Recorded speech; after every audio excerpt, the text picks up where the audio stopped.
Hi guys, and welcome to our How to Handyman series. We've been asked to do a couple of videos on removing silicone from around showers, and then also I suppose how to reapply the silicone as well. Both of those videos are coming up very shortly.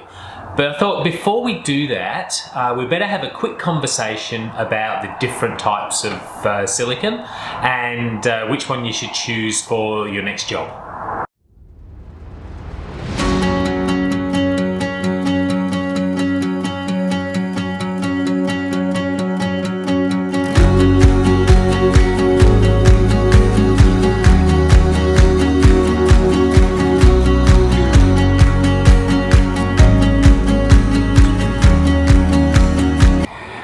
Alright, so you might actually think that all silicone's the same, but I've just actually got 4 tubes of silicone here with me.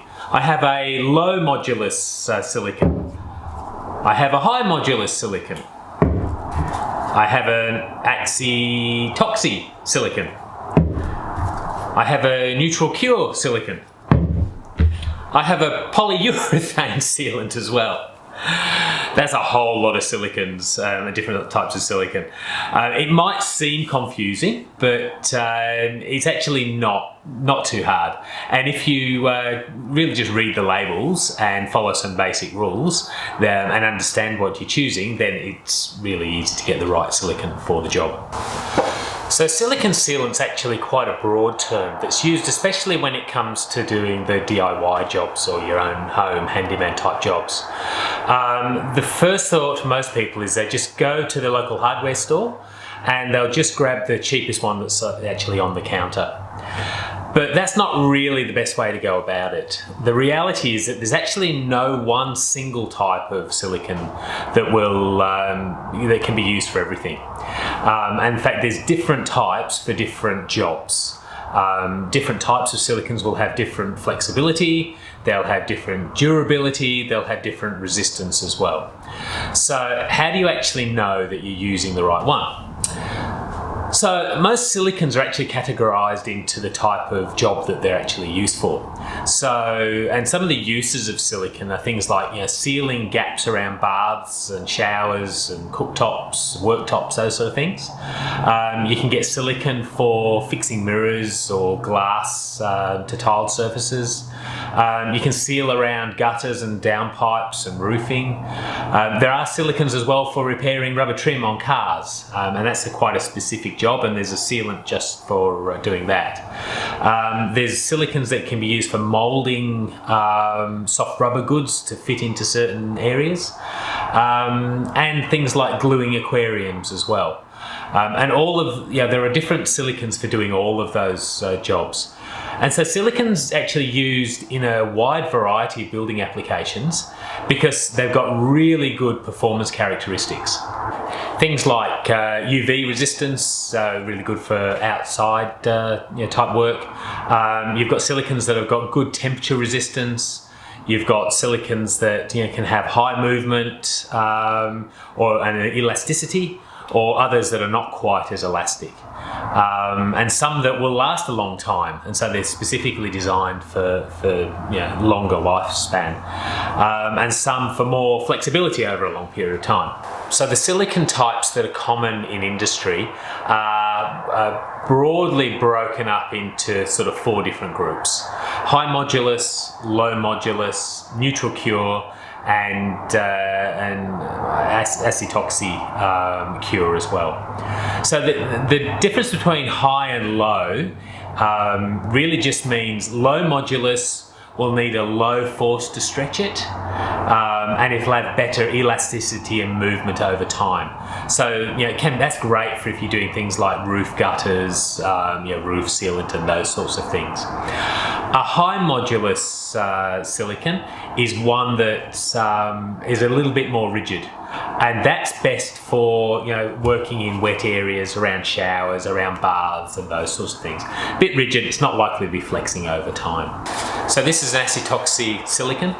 This is actually one we use when we're finishing off after we've been tiling, and we'll tile into the corners of the shower, mainly because we can get this particular one in a number of different colours to match the grout, and you'll often find if you've got a grout colour, there'll be a chart somewhere in the hardware store that shows the different colours that match. Being an Acetoxy silicone as well, it does tend to dry really quickly, so it gives a good finish, and it dries quick. So although you've got to work quick if you're doing it.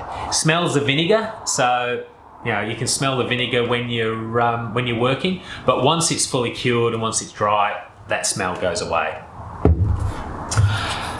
Neutral Cure is another silicone. So this is a white one, comes in clear, comes in a bunch of other colours as well. Also a great silicone, doesn't smell when you're working with it, but it's a lot slower to skin over and to work with. And in some respects, if you're not used to working with silicone, then a Neutral Cure might be an easier one to work with to start with. You don't have to work as quickly. It skins over a bit slower as well, so you've got more time to clean up. One of the other advantages to a Neutral Cure as well is they often, their adhesive properties are better than the Acetoxy silicone, in that they stick to a bunch of other materials and probably have a better range, things like PVC they'll stick to better than the Acetoxy one. Alright, that all sounds really technical, but which silicones are actually the best? Well, a low modulus Acetoxy silicone will be a really cost-effective all-rounder. You can use it in a whole bunch of different applications. Be that general building, sanitary applications, where often they've got mold resistance and fungicide inside. A low modulus neutral is the best option when you're working with PVC window or door frames. They've got better adhesion and will accommodate more movement, and they're generally a bit longer lasting than the low modulus Acetoxys. General purpose builder silicone, is a really basic silicone. It'll stick well to most things. It may not be the best product for a particular application, but will work. Sanitary silicones, really good for whether you're exposed to moisture. Glazing silicone is used particularly on glass, as well. And the one we haven't talked about, which is the polyurethane sealants, I think I might hold that over to a separate video, because they've got some really good building applications, and we use them not so much when they're on display, but I use these particular sealants when we're working on waterproofing showers or when you're sealing big joints. So I think a separate video is probably in order for that particular one. And what else is this? Well, there's food safe silicones as well. So there's specific silicones that are used if you're working in the food industry. There's high temperature silicones, there's fire resistant silicone as well, aquarium silicone. So there's a whole bunch out there. Now, I know all of that sounds really complex, but it's not really. I think the most important takeaway from this video is that when you go down to your hardware store, think about the application of what you want to use the silicone for, and then go and have a look for that particular silicone. Don't go for the cheapest necessarily.